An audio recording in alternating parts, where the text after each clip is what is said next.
Thank you so very much, everybody. Thank you for putting your mics off. It's absolutely a pleasure to introduce our first speaker this evening. And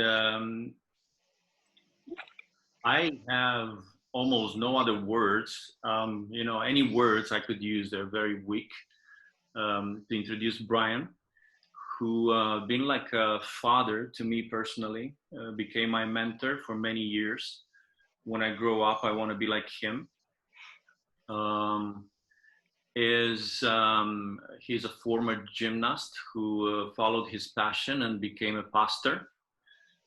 He visited Romania in, I think, 86, the very first time, in the 80s anyway. And he encountered a simple man, a Christian poet. And he became a poet himself.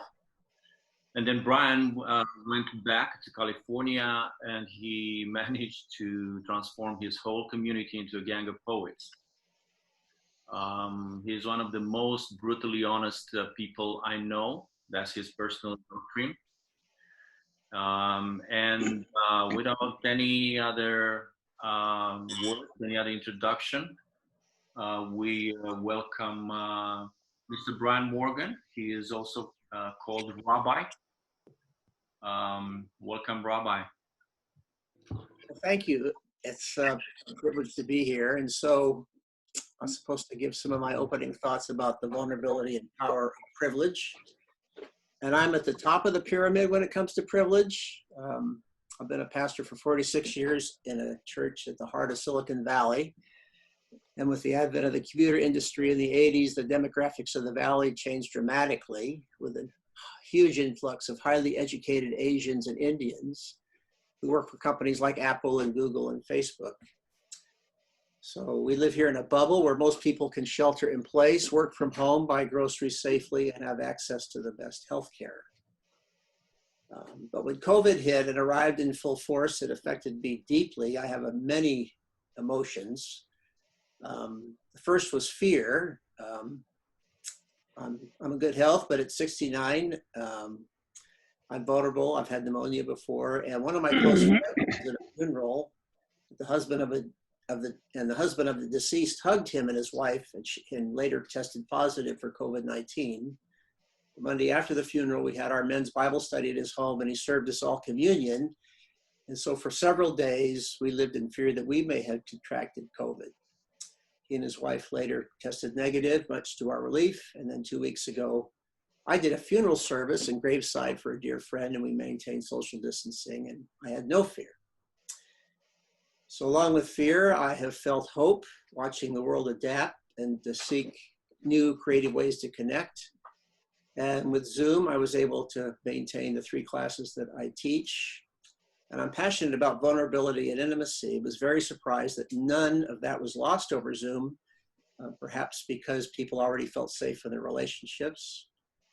But then I also had joy in being able to connect intimately with others that was not possible before.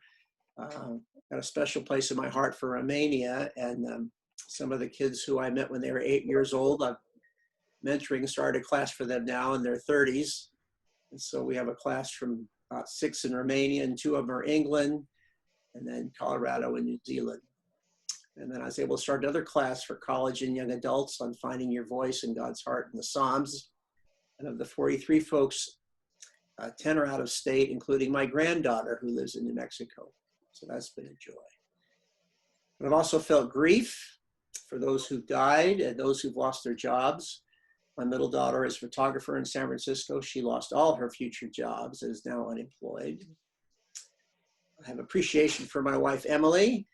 She has German roots of order and discipline, and she makes sure we take our 3-mile walk every day and always tells me to wear my mask.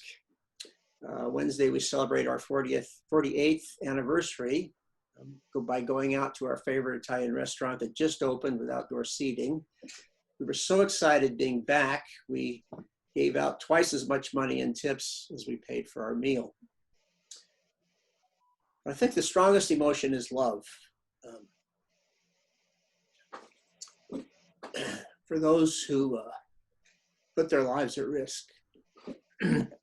to save the lives of others, especially when they don't have to and they choose to. And my eldest daughter is a NICU nurse in Albuquerque. And in response to the outbreak, she volunteered to work with COVID patients. And she works in the largest hospital in New Mexico, which has 72 ICU beds and has converted more to 110 now. And of the COVID ICU patients, 90% were Native American. The Navajo Nation has the highest infection and mortality rate in the country, even more than New York. They have 6,000 cases of COVID in a population of 175,000. So Becky said, she's pretty bold. She says, I won't go into the travesty the United States has done to Native Americans to gain land and marginalize them, but you can, Dad. So 30 to 40% do not have access to water or electricity. So how could they know COVID was coming? And even if they did, how could they wash their hands all the time? How do they social distance when they need access to water? There are only 6 towns within a 250-mile range of the central Navajo Nation. And one was so overrun with over 1,300 cases and 29 deaths, they closed the entire town for 3 days. Native Americans in New Mexico have a much higher rates of obesity and diabetes type 2. It's given them a high mortality rate related to COVID. So now Becky calls us weekly for us to pray for her patients. And this week it was her colleague's father, Robert Hale, who's 82 years old. So now COVID has become very personal in our home. And finally, I have a tremendous sense of awe and humility in the face of the worldwide protest that Black Lives Matter. I feel it's been the voice of God who loves justice and has used this crisis to stop the world in its tracks to say enough is enough. Thank you so much for sharing, Brian. Yeah, so you put us right in there into our topic. We appreciate that so much. The next speaker up, who's going to introduce her thoughts on this, is Georgiana Bighescu. She is a 23-year-old Romanian student at Arts University from Târgu Mureș. I know I'm not saying that correctly, but please forgive me, my Romanian friends. Yeah, she's studying at the puppetry section at the university.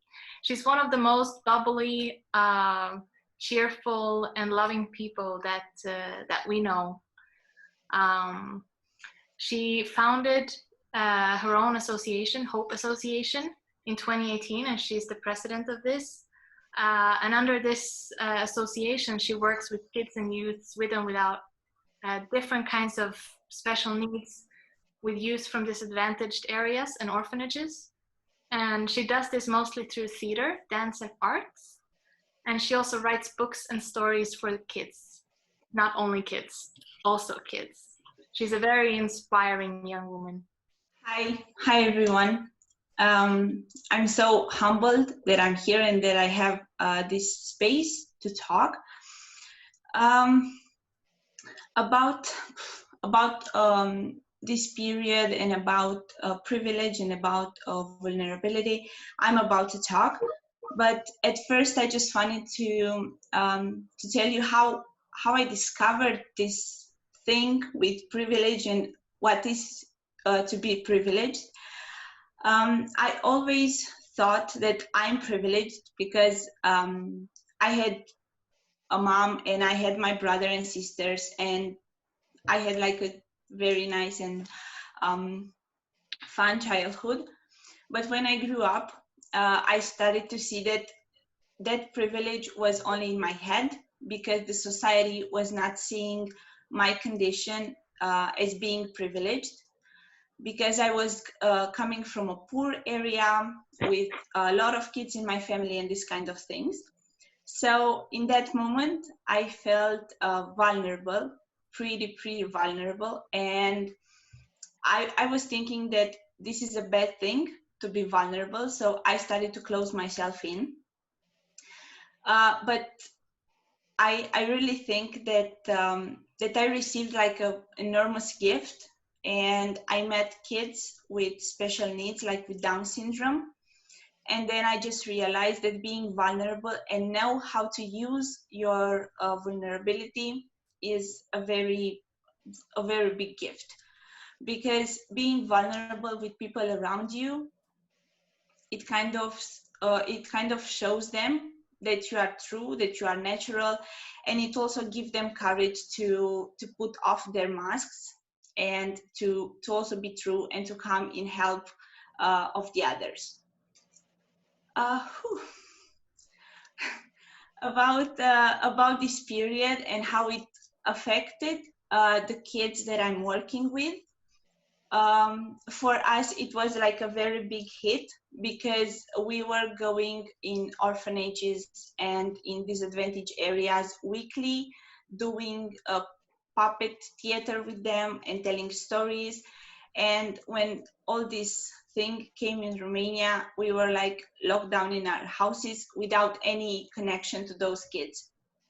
So I was feeling a little bit stressed and a little bit anxious and also panicked, because at first I didn't know if someone told to those children why we are not going to them anymore. So we kind of tried to figure it out, and we did like some online meetings with them on Zoom. We were helped by some people that they were working with in those orphanages. And also here in Arad, me and some friends, we were just thinking how we can help and how we just can, I don't know, just bring some normality in this crisis. So we identified some kids that their parents were in hospital working or diagnosed with COVID-19. And we were like talking with them through Zoom, helping them at their homeworks, do the shoppings for them and these kind of things. So we realized that we did this, and we were able to do this because we identified our vulnerability and our fear of not being able to reach to those kids. And from that, we kind of found this these things to do and how to help. And also as an artist, like as a puppeteer, it was the first 2 weeks, I couldn't do anything, like anything at all, because I was just thinking that I don't have puppets and these kind of things. But then I just realized that I just can create them from what I have in my house, and that was interesting. But but I managed that. And then I realized, as Brian said, that this period helped us to connect more with each other through technology, of course, but we did. And also to be more true, because all of us, we were in our houses or in our safe places, so we were not so afraid of others to discover us. And it was, I think, more, yeah. And as a closing thought, I think that the one of us who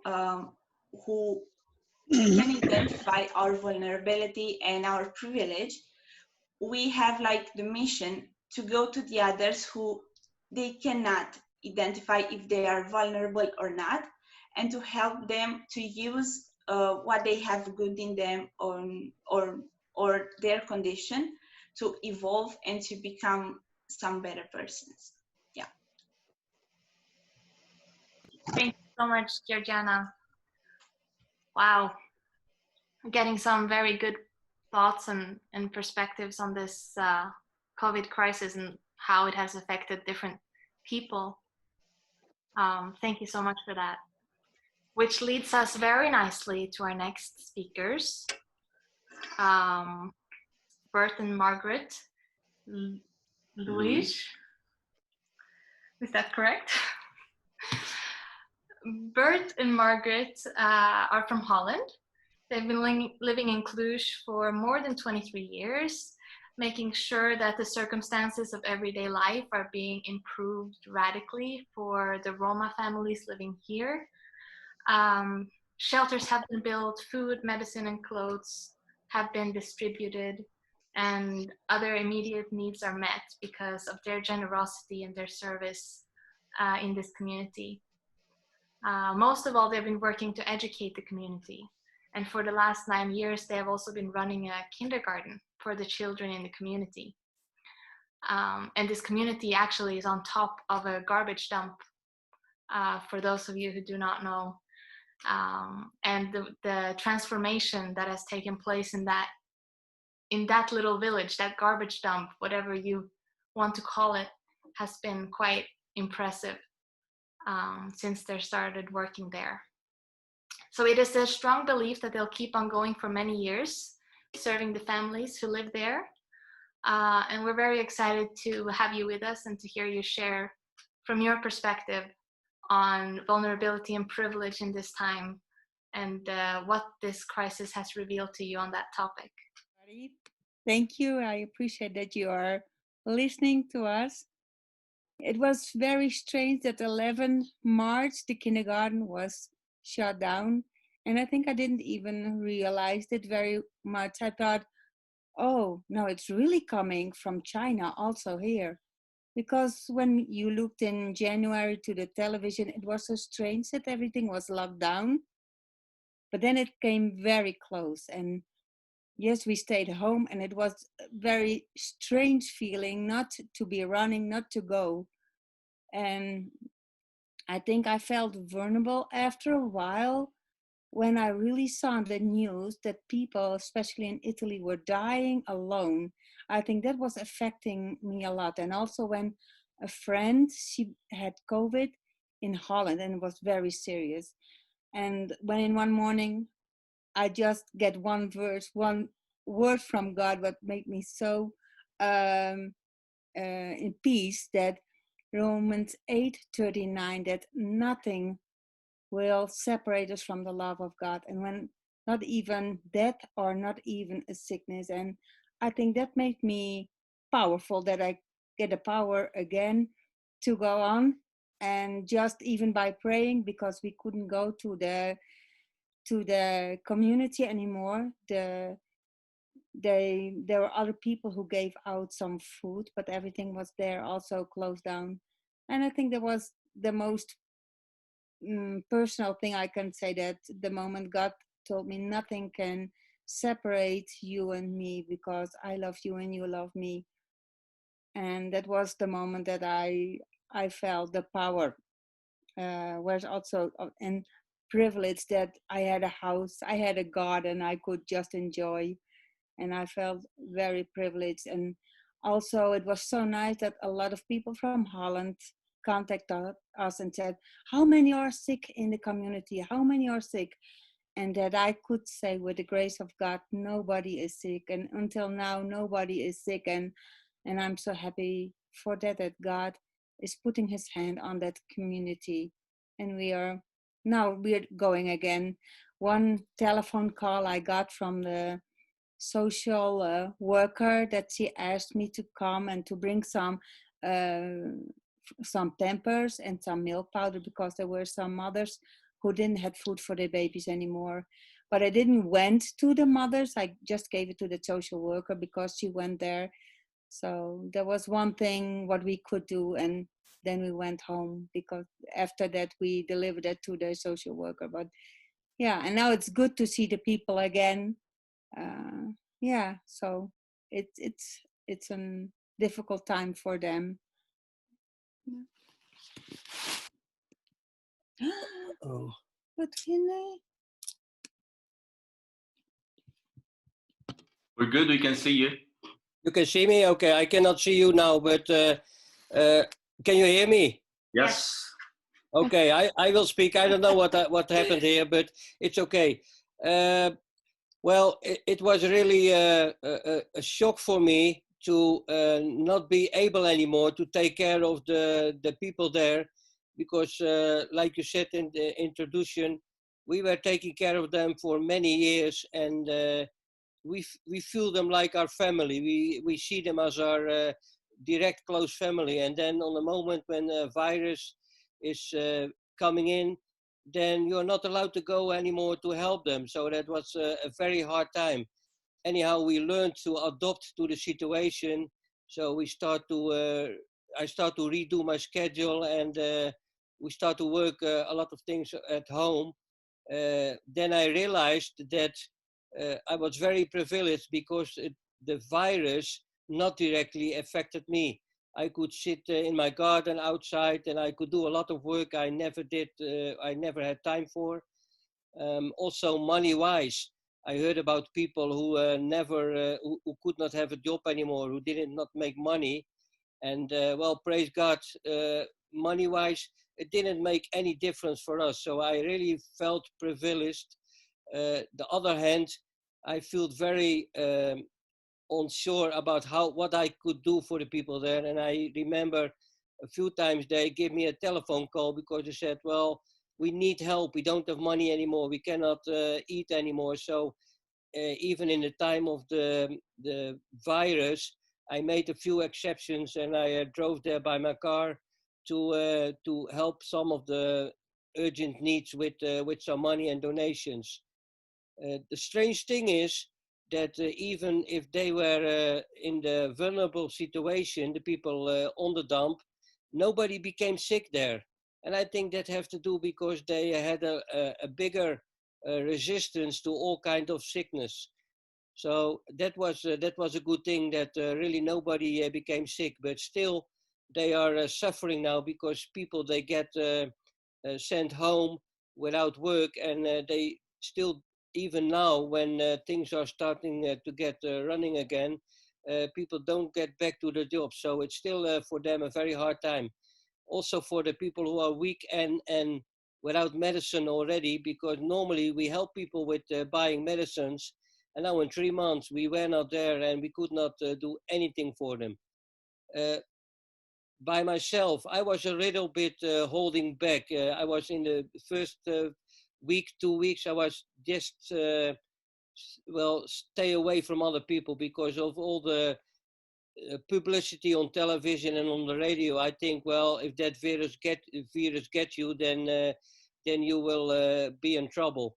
But then I start to realize that God helped us already, and 28 years that we are working with the people. So then I start to thank God for the privilege I have to be His son and being sure that He would protect us. So it affected us, but now we were happy that we could go back after 3 months. And the first thing when we went back to after 3 months was buying potatoes for the whole camp and make everybody happy again. Thank you so very much, Bert. And Margriet. And Margriet. I need to say quickly, where Bert and Margriet live is where all the garbage from Cluj used to be and is still being taken out. So it's at least 2 big hills made out of garbage where people from Roma community started going and looking in there in the garbage for things to eat or things to build huts. This is how it came to be.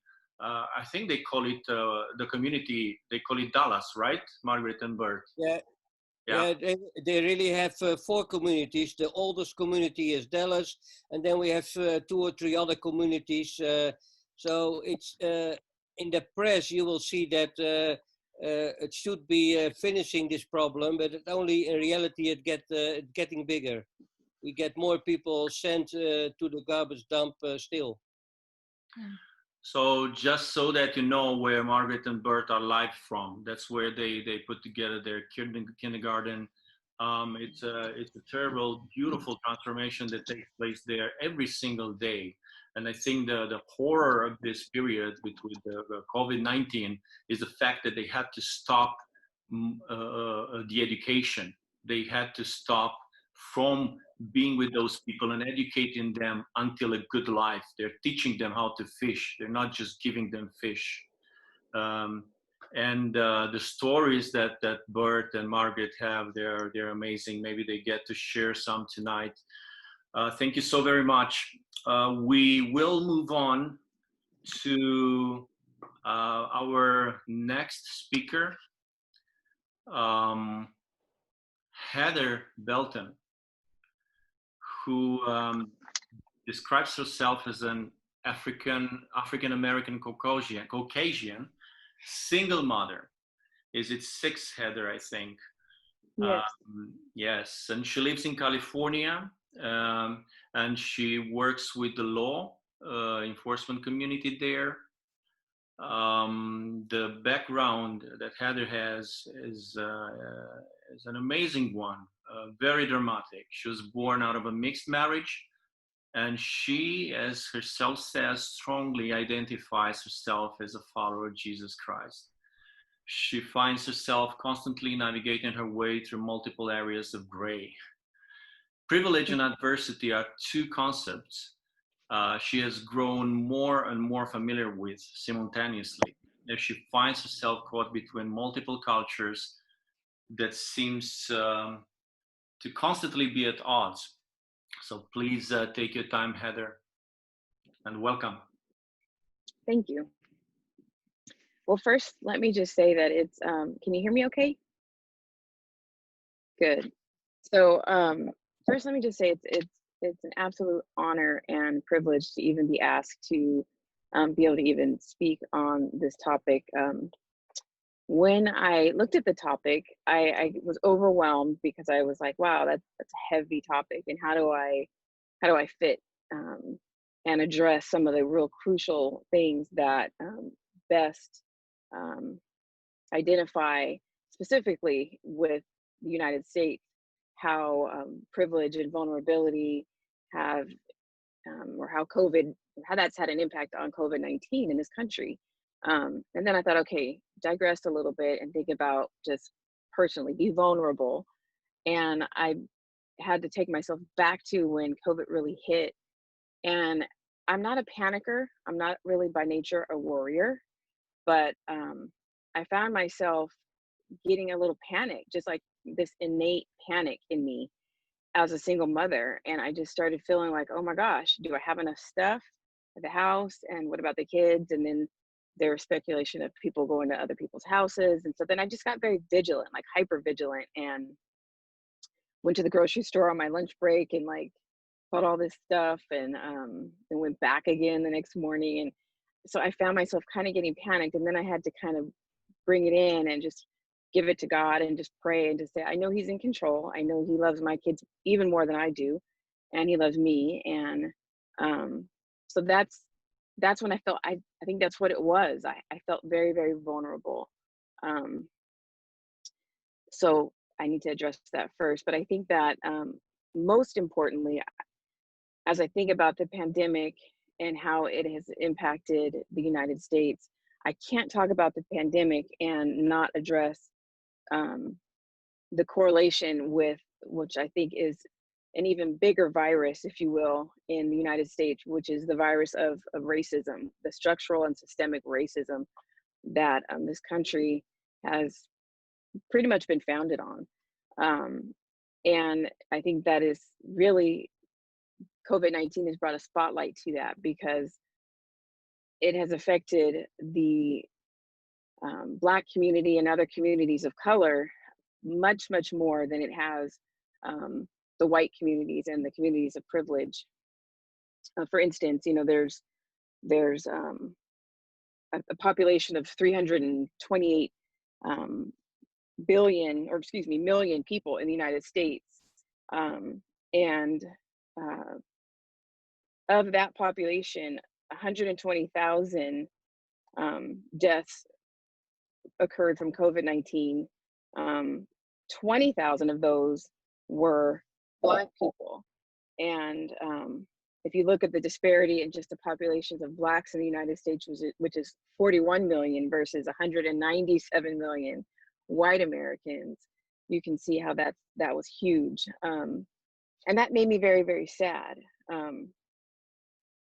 because it really put a light on how it's so much bigger than just being sick, and that there's so much structurally wrong in this country that is claimed to be the superpower of the world, but yet has so many problems with itself. So that made me very, very sad.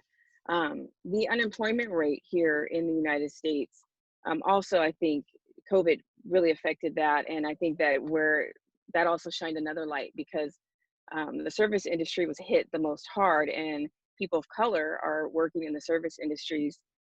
Doesn't require as much education. And you can't work from home in the service industry. And so the unemployment rate was just, I think, twice as high in the Black and Hispanic communities than it was in the white communities, which I think is also very, very telling. The other thing that I think I would be remiss without saying is that I think there's also kind of, this has been a boiling point, if you will, for having to shelter in place for all these months, and having the political climate and the social climate happening, and then the police brutality and the shootings and deaths of Black men and women, but predominantly Black men, kind of came to a head. And now here we are, we're dealing with a lot of, I think it feels different. It feels very, very different. We've had numerous people that have lost their lives, but with the recent incident involving George Floyd, I think that people saw that as, wow, figuratively, the United States and the white part of the United States and the structural racism of the United States has had its knee on Black people's neck for so long.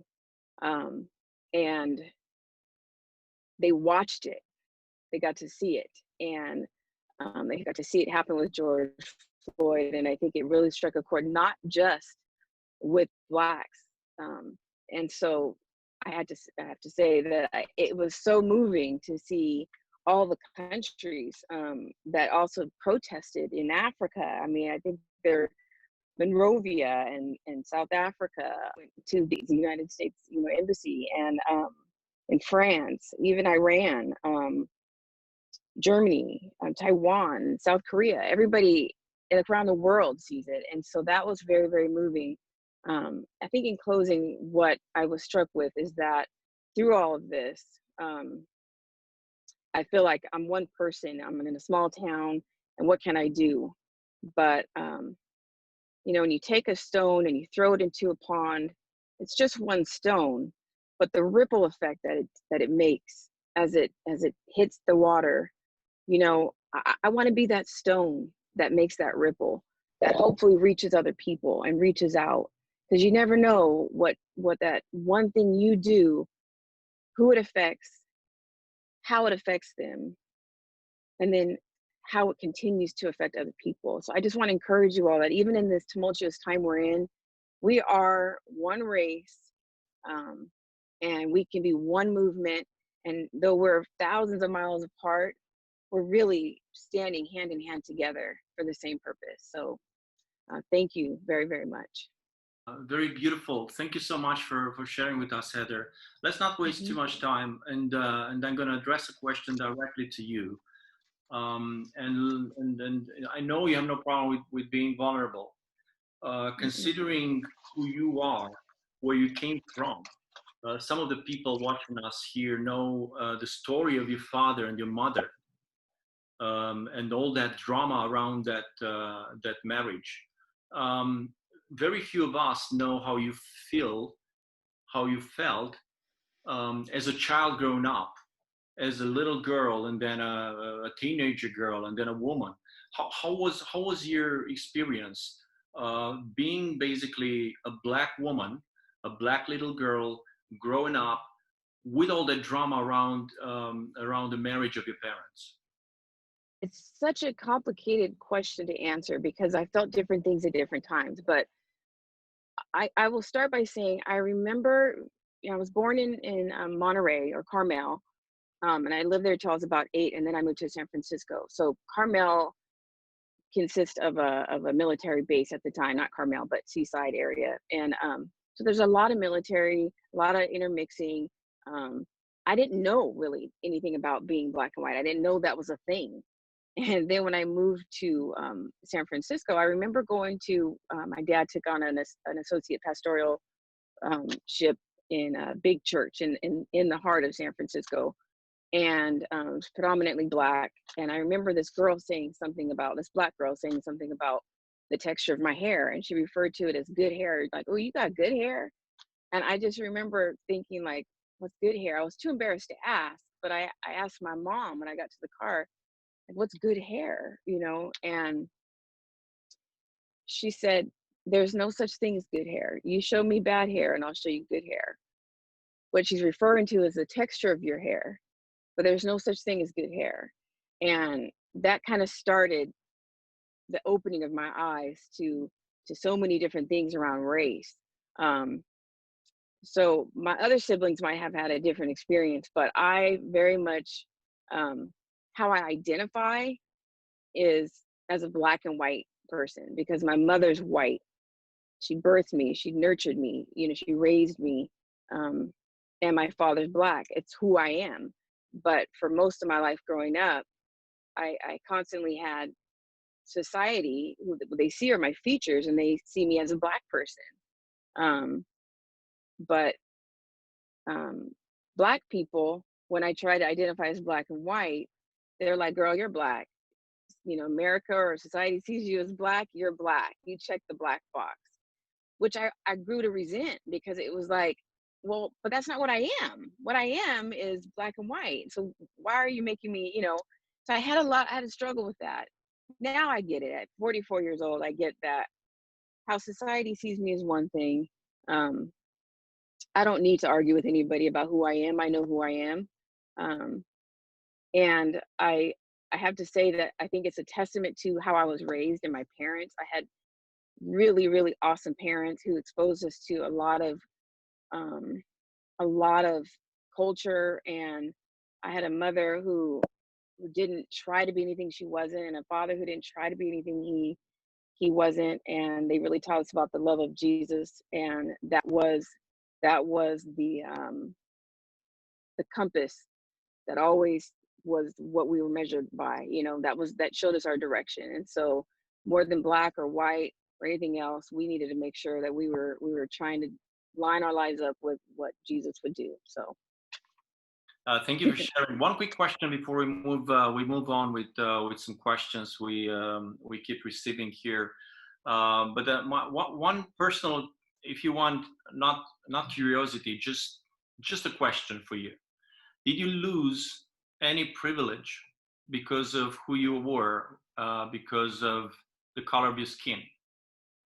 Absolutely. Can you give one example? Doesn't matter how small or how big it is, just quickly.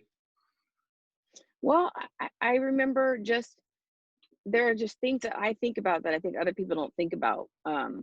When I am driving in a car and I'm in an area that's more white, when I go into a grocery store or a department store, I've been followed. Things like that are just, you know, it's race, you can feel it. I was helping a friend out, and her ex-boyfriend was really upset about it and called me the N-word and different things like that. So that being said, I think on the flip side of that, there's a thing called colorism in the Black community, where if you're lighter skinned, you're sometimes treated better, or depending on who it is, maybe treated worse, but you're viewed as, they have these stereotypes that you're snotty or you're snobby or you're stuck up or you're better than, and you're treated as such. And I resent that almost as much, you know. So I was always kind of the lighter Black girl who had a chip on her shoulder, trying to prove to the darker skinned Black people that I wasn't stuck up, that I was nice, that I was cool, that I was, you know. So it's really tricky being biracial sometimes. It's good to hear from you, Heather. Thank you. Allow us to try to put ourselves in your shoes and the shoes of others. who maybe look different from us or have walked a different path. So very much Appreciate you listening. Of course. Well, this all comes from a little white girl here. Yeah, so from my point of view, you know, I was aware of my own privilege. I always felt very privileged in my life. And it was, I think I was around 10 when I started feeling guilty about my privilege, which is another side of it, I guess, which for me was just, I saw things on the news, things happening to other children in other parts of the world, and I was so moved, and I felt bad that I didn't have the same problems, which is quite silly, but at the same time, I think it's quite natural. And so I felt like I had to work extra hard and do extra good, and be as good as I could be, because I had all these advantages. I had nothing to complain about. So that can also cause different challenges. And I think it's so good that we can just accept who we are and accept the people around us, and do use our privilege to help others, like Georgiana said, and step down and lift other people up, and also try to empathize with what other people are going through. I actually have a question also, because skin color is also important here in Romania, when it comes to privilege, unfortunately. And I would like to ask Bert and Margriet if you've seen, in any way, if you can give any examples of how the people that you work with, the Roma community that you work with, if you've seen any ways in which they have been disadvantaged or more vulnerable because of the color of their skin. Yes, I remember one situation. It was in one of the first years we worked with them, that one of the Romanian guys who was working on the dump, he was hit by a trash car, and he was very serious wounded. They brought him to a hospital, and the next day I went to visit him, and then we found out in the hospital in the basement.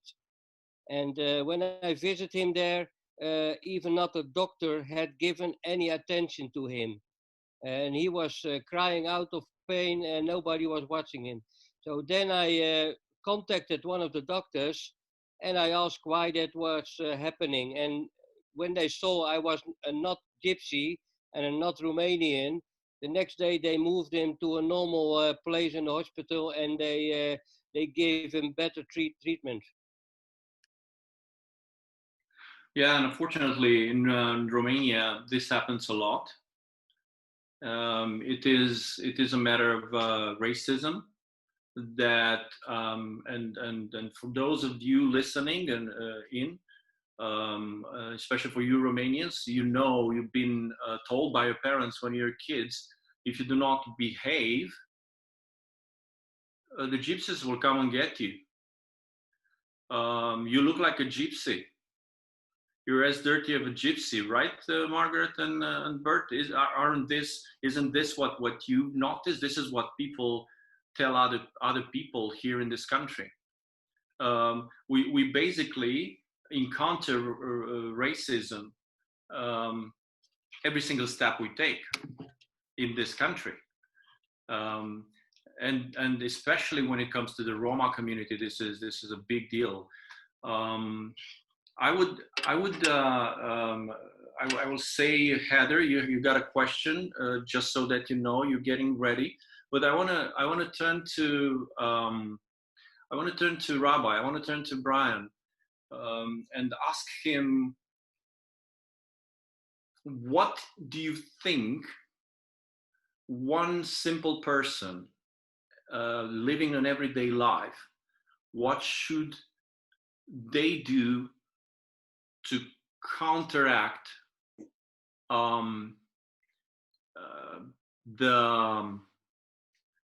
I don't know, speaking from thinking they have privilege and counteracting this racism, if you want, What do you think? What do you think is the key for this? The method that God uses in the Bible to transform people is stories and poetry. And so I've found that whenever I've been transported to other people's situations, whether it is, you're persecuted under Ceausescu in Romania, and I just listen to stories, anybody you love. Love is fed by knowledge. And so I think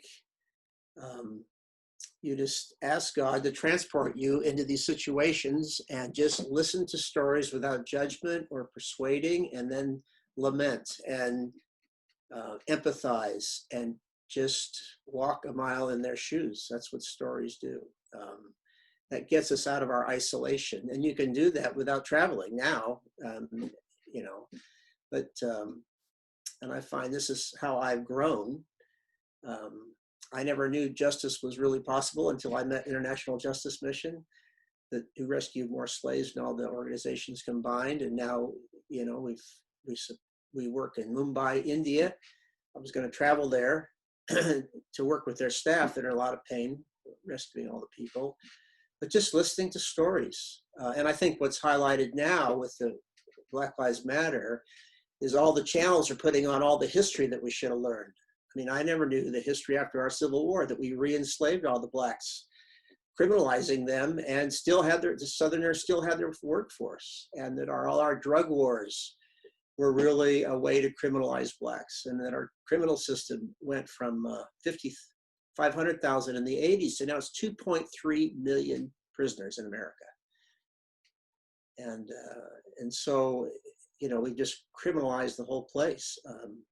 But I just think stories, and all it takes is hearing one story to transform you, whether it's at the garbage dump, or Heather's story with a black-white background where she gets it from both sides. Georgiana, as a writer of stories, as a woman, a young woman who's doing her best to be educated, what's your opinion on this? I've seen a lot of things, like a lot of people using their privilege to make the others feel worthless.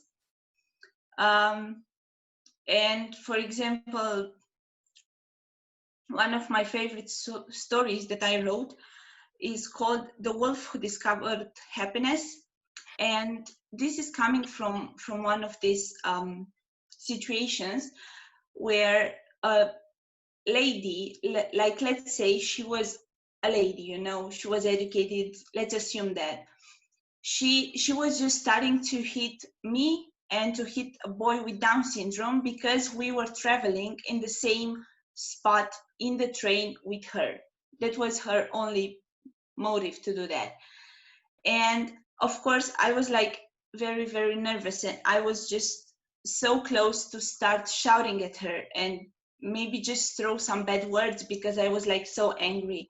And then this boy with Down syndrome, he saw that I was in a very bad condition, and he just hugged me and he said, Georgie, there are not bad people in this world. There are just unhappy people, unloved people. And what we have to do is just to try to remind them that all of us, we can love. And after that, I felt like in the other side, and I was thinking, okay, Georgie, this is what you have to do. You have to make everyone to love everyone. Yay. But it was a big disappointment because I just realized that I just can't change everyone. It's just the thing that I just have to go, from door to door and just try and just try and just try, because you never know who you are like putting in someone's shoes, and you never know who you are like giving an idea, like, okay, yeah, maybe I can do that. And yet traveling a lot, it helps me because about stories, usually when I see someone going through a bad time, I'm not going to them and say, hey, it will be okay. No, I'm just telling them, let me tell you a story about a little bear, this kind of things. Because stories are, in my opinion, are the things that are like pulling the trigger in everyone's mind or hearts. And by telling stories, you are not you are not showing them that I'm so smart, for just listen to me. You are just, okay, let me tell you a story, and after it you decide what you will have to do with this story. Thank you so much, Georgiana. That's such a beautiful perspective. We really love that story. So a question from Hannah to Heather. I'll just read it for you, Hannah, if that's okay. So Heather, why do you think the US has taken so long and still is not past racial issues? From my experience living around the world, compared to other countries, even countries with a history of racial oppression, the US seems to hold an inordinate amount of deep racial prejudices that don't make sense in the light of how the US is portrayed and presents itself. So why do you think the US has taken so long and still is not past racial issues, Heather? Well, you know, I think that's subjective, right? What I think it stems from is a really deep-seated, ingrained, kind of an implicit bias, a real deep, even people that don't even consider themselves to be racist, still have this almost, I don't know, just really ingrained in them, almost a fear, I think, of Black people. I think that it's become such a part of the American culture that there's a lot of fear that what happens if, you know, and America's made a really quite a huge mess because, you know, Reconstruction following slavery, had that been allowed to continue right now, I say we, but that was stopped because what happened then was white people got very, very afraid when they started seeing Blacks going into getting into politics, and they started getting worried about what would happen. And I think that what it speaks to is, it's kind of like when someone accuses you of doing something that you're like, I wouldn't do that. It's really telling on themselves. And I think there's this fear that if given too much power, we will do to them what they did to us. And that is what I think is at the root of it. And I think that's why it's just really, really difficult to get rid of here, because it's a structural issue that America was birthed on, and it's complicated and compounded by just the impacts that it's had, the residual impact it's had on the Black community. When you take a Black man and you breed him like an animal, or you breed a Black woman like an animal, and you rip their families apart and sell their children generationally for 400 years or better, and then you free them, and you know, people wonder, where are all the Black dads, or how come there's all these single moms or angry Black women? That has an impact on a person generationally, and so that also compounds a problem, because you've got a broken people that need to heal, and it's just not, there's no easy answer. But I do think at the root of it is what the same thing that stopped Reconstruction is the same thing that doesn't want to see Black people really, really get the same equal rights as white people and opportunity. Thank you so much for your answer, Heather. Obviously, the racism, the privilege or lack of it related to the color of the skin is a big deal, and it's very actual. It's happening right now. It's making headlines, and I don't want to take our attention from this, but obviously there are other kind of privileges related to other issues. What are a few of these, Brian, that you know, that you came across? I think the basic one, when she asked the question, what's kept America behind, the basic American value that is is that is our economic freedom and greed. So what happens is when corporations start getting invested, like what they are with the prison system, they have no desire to transform it. Anything money gets involved. And so that's how slavery started, was economic power, and then created a lot of money. But other issues, it is sort of coming into the historical story. So when I taught the Psalms in Croatia, and I had students from all the Balkan countries, and I just brought an Albanian thinking it would be great, and they treated him like dirt. And I didn't realize there's a whole pecking order in the Balkans based on nationalism. And none of the students wanted to share their poetry in front of the others because they didn't trust them. And I said, well, no poetry, no grade. But when they finally did it, and a lot of them shared who were in the Croatia during the war, and they were little children, and their Vukovar was bombed and leveled. And then everybody opened up and said, we have pain.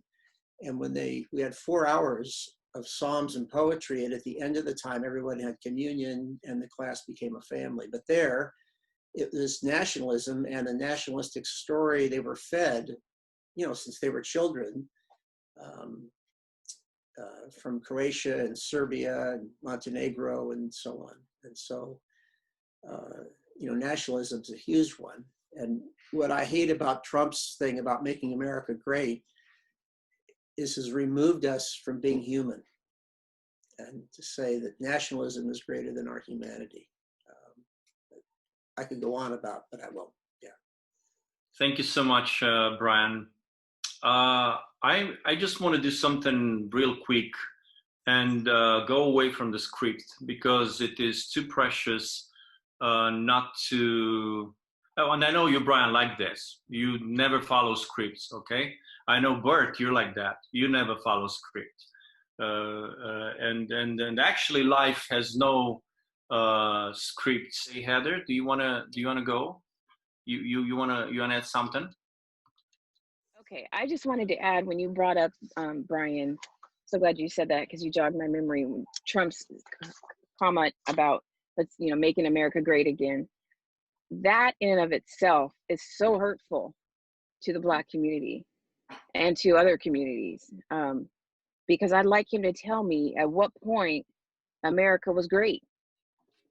Was it when we robbed and pillaged and took cultures and religion away from Native Americans, or perhaps when we brought Africans over here on ships and enslaved them and took their language and culture and religion away and families away? Or maybe it was Jim Crow for 100 years after that. Or maybe now. I'm just wondering, I want somebody to tell me that supports making America great again, what the again is and what they're referring to. Because as far as I stand, and where, from my perspective, and most people I know, I can't recall a time in which America was really great. So I just needed to add that. And I love my country, don't get me wrong, but we have a lot of work to do, and we sure don't have a problem telling other countries where they need to improve.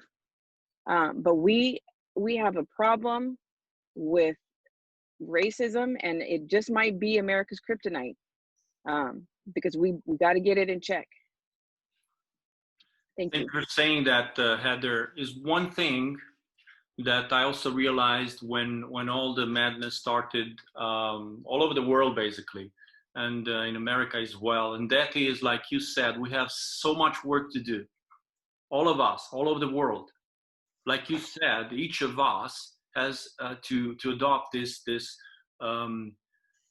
thinking that I am that stone that falls in a lake and creates ripples.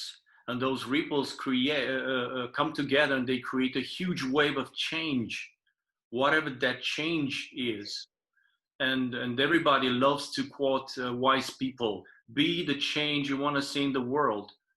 As a matter of fact, be the change, right? Be the change. Stop talking. So let's all of us start doing. And before we start doing, between these two, let's start being. So I totally agree with you. This feeling that Americans, you know, for many years I grew up as a kid and I thought Americans are great. There's no better nation than Americans. We received visits from the Americans. Oh my goodness, you know, they're like holy people. And they are holy people, you know. It's just Romanians are holy people. Polish are holy people. Hungarians are holy people, in spite of what a lot of my fellow Romanians might think. Albanians and Swedish and Norwegians and so on, I could go on and on. So thank you for saying that. I was telling you that I want to jump the script a little bit, and I want to ask Mr. Alan Belton if he hears us. It's not about racism. I want you to not talk about racism right now. I want you to talk about, take 2 minutes and talk about a love story between you and your wife. You had the guts to fall in love of something that was so much whiter than you. Talk to us. It takes more than a few minutes, but let me just say this. We've been married. We just celebrated 54 years of marriage. And you know what? She still wants to be married to me. There's so many things I could say, but I would just simply say this, that one of the two things that have given foundation to our marriage is people will say to me, they're trying to be polite, they say, well, oh, you're in a mixed marriage. Says, you are biracial. And I said, no, we're not biracial. We are both Homo sapiens. I've got more melanin than she does. And that's the bottom line. That we're not a biracial couple. We're two Homo sapiens who got married. And one of us happens to have more melanin than the other. I think that's the foundation. God didn't make us. He made elephants and zebras, but he made us one people. And that is, we're all Homo sapiens. Whether it be Romanian, a Chinese, a Japanese, we can exchange hearts, blood plasma, et cetera, et cetera. So that's been a real foundation for our marriage, is that we are two people, two human beings, two Homo sapiens, who are imperfect, to grow together and become all that God desires us to be. That's the bottom line. And I'm still working on it. Listen, I'm still under construction. Out loud. I'm so proud of my daughter, Heather George. She's the last edition. I have 4 children. She's the last edition. She's all right, isn't she? That's a dad speaking. You don't have to say anything. Yes, you as a dad, you can say that. You see, great things can happen when you jump out of the script, because angels start coming about, and they don't have any color, like you said. The angels are just angels. If you want to give some last words of impressions after this conversation, feel free to do that. And let's start with Heather. Well, I want to thank you for the opportunity. It was quite a surprise when I got the email to be asked to speak on something so powerful that's impacting the entire world, and have an international platform by which to give my insight and my perspective is beyond humbling. And so I just really want to thank you. I appreciated hearing from everybody. And I know, Brian, you are a neighbor pretty much. And so maybe we can connect and just get to know each other better, and share insight and perspective that I could probably gain way more wisdom from you. But it was just really a pleasure to hear from you guys too, Georgiana and Bert and Margriet as well. We have a lot to do in this world, and I'm very encouraged by just knowing that there's ministries like this out there that reach out to so many people. I don't know of a platform like this one, and I think that, like you said, because of social media, because of just the technology we have these days, there's no reason we can't be doing this more often. So I really appreciate the opportunity, and I really appreciate hearing from everybody. It was all very inspiring, what you're doing in the Roma community, and what you're doing with kids with Down syndrome and special needs, and what you're doing, Brian. I just think it's just so inspiring. So thank you so much. Thanks, Mom and Dad, for being here to support me, and for, I don't know, giving me the best sides of both worlds. Thank you so much. Margriet and Bert. I enjoyed it. Anyhow, we had a bad connection, so I didn't hear all the words. So next time when we organize something, I will be in a place where we have a better connection. Anyhow, maybe not everybody knows we are from Holland, but in Holland we have a special saying, and I'm not sure if it will sound well in English, but I will try. And we say, well, the better doing than talking. And I think we talked about a lot of good subjects. Appreciating each other doesn't matter if we are from Hungarian or from Holland or from America. Doesn't matter if we are yellow, brown or white, with hair or without hair. We say, well, we have to love each other. I think the important thing is that where we talked about that we take the responsibility in our own lives and just do it. And this will be my final word for this evening. I thank you all for your attention and for your words, because we learned from you. Be blessed. Thank you, Bert, and thank you, Margriet. Georgiana, any last words? I just wanted to say thank you, and just to say that I have like such a huge energy right now. And also I got inspired by some things that I heard today, so I will use that on my stories. And also I would like to share with you something, like during this our conversation, I just received an email, and tomorrow it will be my first activity with some kids from orphanage after 3 months of pause. So I really think that you are the angels that brought this news to me. So thank you very much.